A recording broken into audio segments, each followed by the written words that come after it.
जय श्री कृष्णा। राधे राधे दोस्तों, स्वागत है आपका अपने चैनल पर। आज हम लेकर आए हैं आपके लिए होलिका दहन की कथा।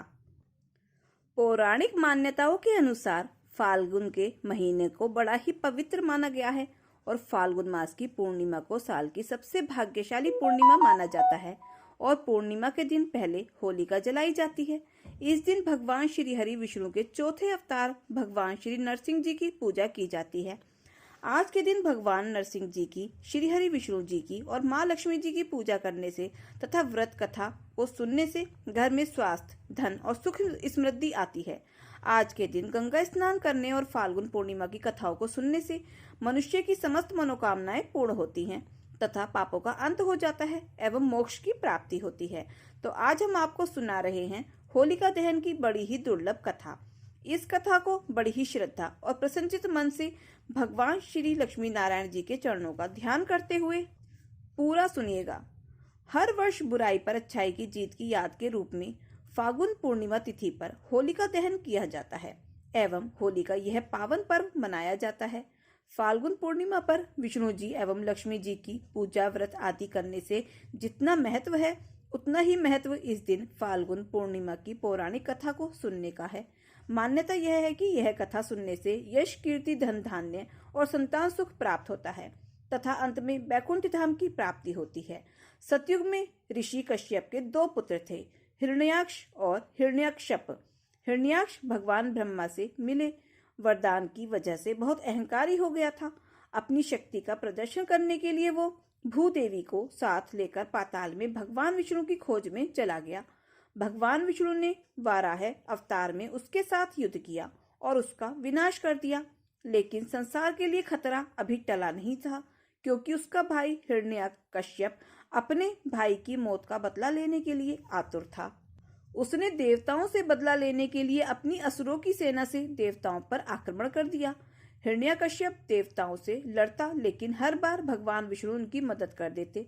हिरण्यकश्यप ने सोचा, अगर मुझे विष्णु को हराना है तो मुझे अपनी रक्षा के लिए एक वरदान की आवश्यकता है, क्योंकि मैं जब भी देवताओं और मनुष्यों पर आक्रमण करता हूँ तो विष्णु मेरी सारी योजना तबाह कर देते हैं। उनसे लड़ने के लिए मुझे शक्तिशाली बनना पड़ेगा। अपने दिमाग में ऐसे विचार लेकर वो वन की तरफ निकल पड़ता है और भगवान ब्रह्मा की तपस्या में लीन हो जाता है। वो काफी लंबे समय तक तपस्या में इसीलिए रहना चाहता था ताकि वो भगवान ब्रह्मा से अमर होने का वरदान मांग सके, और इस दौरान वो अपने और अपने साम्राज्य के बारे में भूलकर कठोर तपस्या में लग जाता है। इस दौरान इंद्रदेव को ये ज्ञात होता है कि हिरण्यकश्यप असुरों का नेतृत्व नहीं कर रहा है। इंद्रदेव सोचते हैं कि यदि इस समय असुरों को समाप्त कर दिया जाए तो फिर कभी वो आक्रमण नहीं कर पाएंगे। हिरण्यकश्यप के बिना असुरों की शक्ति आधी है। अगर इस समय इनको समाप्त कर दिया जाए तो हिरण्यकश्यप के लौटने पर उसका आदेश मानने वाला कोई शेष नहीं रहेगा। ये सोचते हुए इंद्र अन्य देवों के साथ असुरों के साम्राज्य पर आक्रमण कर देते हैं। इंद्रदेव के अपेक्षा के अनुसार हिरण्यकश्यप के बिना असुर मुकाबले में कमजोर पड़ गए और युद्ध में हार गए। इंद्रदेव ने असुरों के कई समूहों को समाप्त कर दिया। हिरण्यकश्यप की राजधानी को तबाह कर इंद्रदेव ने हिरण्यकश्यप के महल में प्रवेश किया, जहां पर उनको हिरण्यकश्यप की पत्नी कयाधु नजर आई। इंद्रदेव ने हिरण्यकश्यप की पत्नी को बंदी बना लिया ताकि भविष्य में हिरण्यकश्यप के लौटने पर उसके बंधक बनाने के उपयोग कर पाए। इंद्रदेव जैसे ही कयाधु को इंद्रलोक लेकर जाने लगे, देव ऋषि नारद प्रकट हुए और उसी समय इंद्र को कहा, इंद्रदेव रुक जाओ, आप ये क्या कर रहे हैं। देव ऋषि नारद इंद्रदेव के कयाधु को अपने रथ में ले जाते हुए देख क्रोधित हो गए। इंद्रदेव ने नतमस्तक होकर देव ऋषि नारद से कहा, देव ऋषि, हिरण्यकश्यप के नेतृत्व के बिना असुरों पर आक्रमण किया है और मेरा मानना यह है कि असुरों के आतंक को समाप्त करने का यही उचित समय है। वहां के विनाश को देखकर देव ऋषि नारद ने क्रोधित स्वर में कहा, हाँ ये सत्य है, मैं देख सकता हूँ, लेकिन ये औरत इसमें कहाँ से आई? क्या इसने तुमसे युद्ध किया?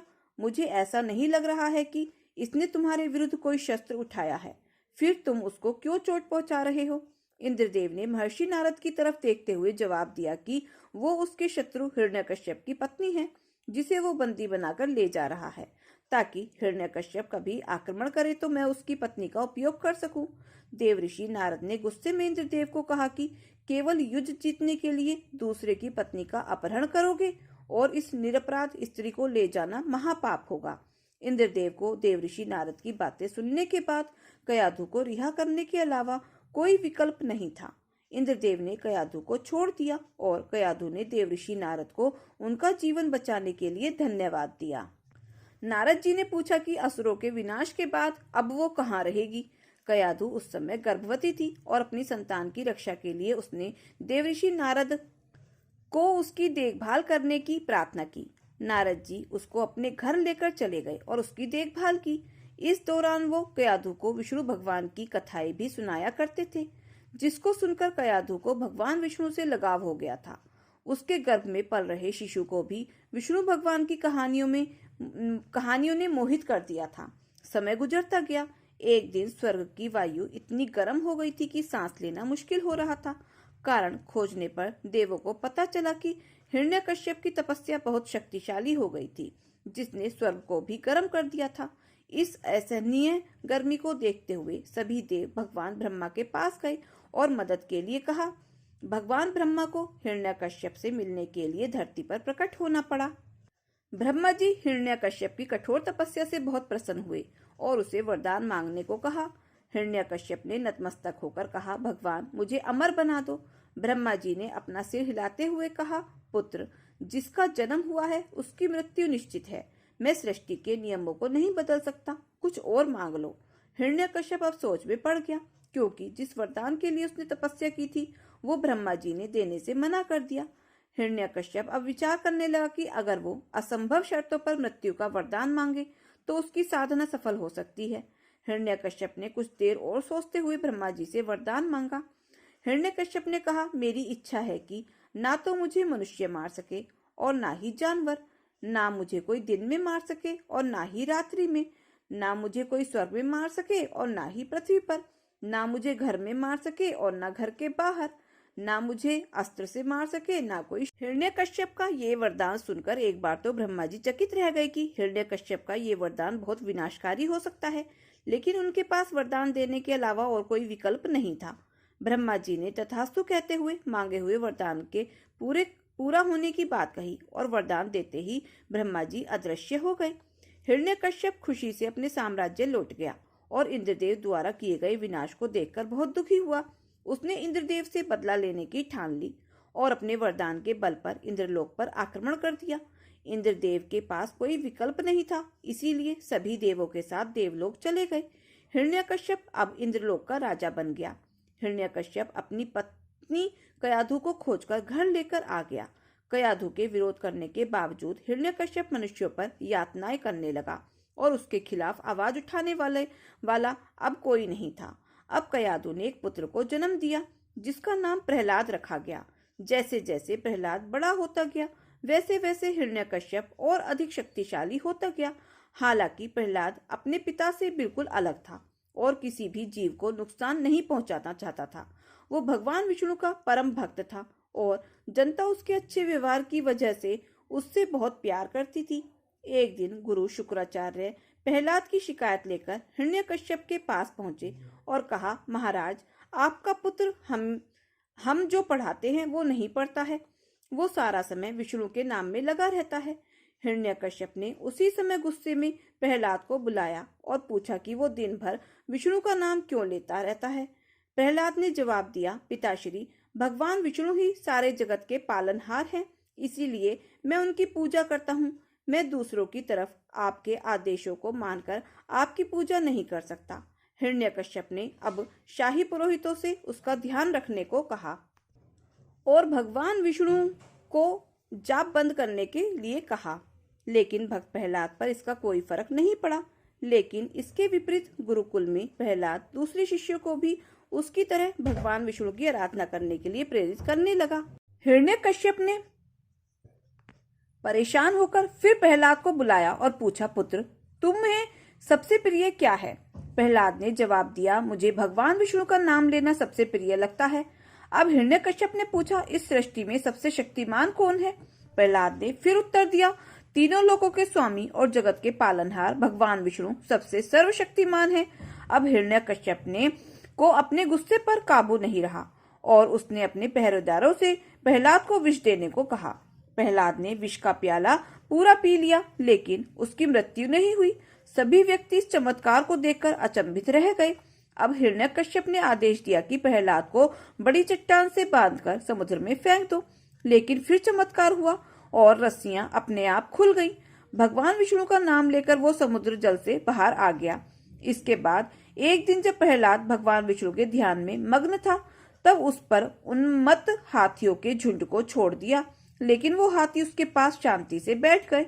अब हिरण्यकश्यप ने अपनी बहन होलिका को बुलाया और कहा, बहन, तुम्हें भगवान से वरदान मिला है कि तुम्हें अग्नि से कोई नुकसान नहीं होगा। मैं तुम्हारे इस वरदान को परखना चाहता हूँ। मेरा पुत्र प्रहलाद दिन भर विष्णु का नाम जपता रहता है और मुझसे सामना करता है कि मैं उसकी सूरत भी नहीं देखना चाहता हूँ और मैं उसे मारना चाहता हूँ, क्योंकि वो मेरा पुत्र नहीं है। मैं चाहता हूँ कि तुम प्रहलाद को अपनी गोद में बिठाकर अग्नि पर बैठ जाओ। होलिका ने अपने भाई की बात स्वीकार कर ली। अब होलिका ने ध्यान करते हुए प्रहलाद को अपनी गोद में बिठाया और हिरण्यकश्यप को आग लगाने को कहा। हिरण्यकश्यप प्रहलाद की भक्ति की शक्ति को नहीं जानता था। फिर क्या था, भगवान श्री हरि विष्णु की कृपा से आग से प्रतिरक्षित होलिका जलने लगी और उसके पापों ने उसका नाश कर दिया। अब आग बुझी तो प्रहलाद उस जली हुई जगह के मध्य अभी भी ध्यान में बैठा हुआ था। जब होलिका कहीं भी नजर नहीं आई, अब हिरण्यकश्यप भी घबरा गए और प्रहलाद को ध्यान से खींचते हुए ले गया और चिल्लाते हुए बोला, तुम कहते हो तुम्हारा विष्णु हर जगह पर है, बताओ अभी विष्णु कहाँ पर है? वो पेड़ के पीछे है या मेरे महल में है या इस स्तंभ में है, बताओ। प्रहलाद ने अपनी पिता की आंखों में आंखें मिलाकर कहा, हाँ पिताश्री, भगवान विष्णु हर जगह पर है। क्रोधित हिरण्यकश्यप ने अपनी गदा से स्तंभ पर प्रहार किया और गुस्से से कहा, तो बताओ वो कहाँ है? हिरण्यकश्यप दंग रह गया और देखा कि वो स्तंभ चकनाचूर हो गया और उस स्तंभ से एक क्रूर पशु निकला, जिसका मुंह शेर का और शरीर मनुष्य जैसा था। हिरण्यकश्यप उस आधे पशु और आधे मानव को देखकर पीछे हट गया। तभी उस आधे पशु और आधे मानव ने जोर से कहा, मैं नारायण का अवतार नरसिंह हूँ और मैं तुम्हारा विनाश करने आया हूँ। हिरण्यकश्यप नरसिंह भगवान को देखकर जैसे ही बचकर भागने लगा, तभी नरसिंह भगवान ने अपने पंजों से उसे जकड़ दिया। हिरण्यकश्यप ने अपने आप को छुड़ाने के लिए बहुत कोशिश की, लेकिन वह नाकाम रहा। नरसिंह भगवान अब हिरण्यकश्यप को घसीटते हुए दरवाजे की चौखट पर ले गए, जो न घर में था और न घर के बाहर था, और उसे अपनी गोद में बिठा दिया, जो न आकाश में था और न ही धरती पर, और सांझ के समय अर्थात न ही दिन था और न ही रात थी। हिरण्यकश्यप को अपने पंजों से उसका वध कर दिया। हिरण्यकश्यप का वध करने के बाद दहाड़ते हुए नरसिंह भगवान सिंहासन पर बैठ गए। सारे असुर ऐसे क्रूर पशु को देखकर भाग गए और देवताओं को भी नरसिंह भगवान के पास जाने की हिम्मत नहीं हो रही थी। अब बिना डरे हुए प्रहलाद आगे बढ़ा और नरसिंह भगवान से प्यार से कहा, प्रभु, मैं जानता हूँ कि आप मेरी रक्षा के लिए आए हैं। नरसिंह भगवान ने मुस्कुराकर जवाब दिया, हाँ पुत्र, मैं तुम्हारे लिए ही आया हूँ। तुम चिंता मत करो। तुम्हें इस कथा का ज्ञान नहीं है कि तुम्हारे पिता मेरे द्वारपाल विजय हैं। उन्हें एक श्राप के कारण पृथ्वी पर जन्म लेना पड़ा। 3 और जन्मों के पश्चात उसे फिर बैकुंठ में स्थान मिल जाएगा। इसीलिए तुम्हें चिंता करने की कोई आवश्यकता नहीं है। प्रहलाद ने अपना सिर हिलाते हुए कहा, प्रभु, अब मुझे कुछ नहीं चाहिए। नरसिंह भगवान ने अपना सिर हिलाया और कहा, नहीं पुत्र, तुम जनता पर राज करने के लिए बने हो और तुम अपनी जनता की सेवा करने के पश्चात बैकुंठ आना। प्रहलाद अब असुरों का उदार शासक बन गया, जिसने अपने शासनकाल के दौरान प्रसिद्धि पाई और असुरों के पुराने क्रूर तरीके समाप्त कर दिए। इस प्रकार से भगवान श्री हरि विष्णु ने नरसिंह भगवान का अवतार लेकर अपने भक्त की रक्षा की। एक बार प्रेम से बोलिए, श्री लक्ष्मी नारायण भगवान की जय हो। जय श्री कृष्णा, राधे राधे। दोस्तों, ये कथा कहानी आपको कैसी लगी कमेंट बॉक्स में जरूर बताएं, और अगर अच्छी लगी हो तो प्लीज वीडियो को लाइक, शेयर और सब्सक्राइब अवश्य करें। अपना प्यार और सहयोग दें। मिलते हैं फिर ऐसे ही नई कथा कहानियों के साथ। धन्यवाद।